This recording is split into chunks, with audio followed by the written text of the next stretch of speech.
was our geography unit, and we had students learning about how they would depend, adapt, and modify the environment to meet their needs. Before we had students enter the Minecraft world, we had groups kind of split up and research different examples of volcanoes around the world. We practice making claims and evidence and reasoning and researching and looking at volcanoes and how they impact humans and civilization. In this world in Minecraft that has a volcano, and we have to create things that show our civilization adapting, modifying, and depending on the volcano. For Modify, we built a stargazing area with a telescope so people could look at the stars from a greater height.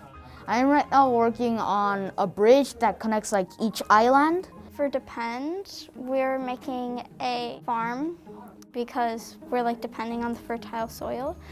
And then Adapt, we're building a helicopter so that way when the volcano explodes, we have access to the helicopter so we can get out. So what we planned to build a device that could measure the levels of the activity of the volcano. This sheet is pretty much planning it out, what we will do for each Depend, Adapt, and Modify. I see a lot of engagement. I think the biggest thing is that all groups are really focused. They're working together. I see great teamwork, great communication.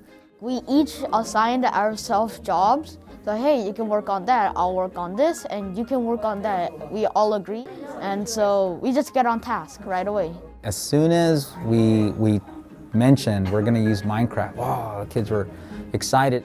For the kids it's exciting to have that, but also as teachers, when you see that new possibility, we also get excited about that kind of learning. So I think it's a really good opportunity for us here at KAS.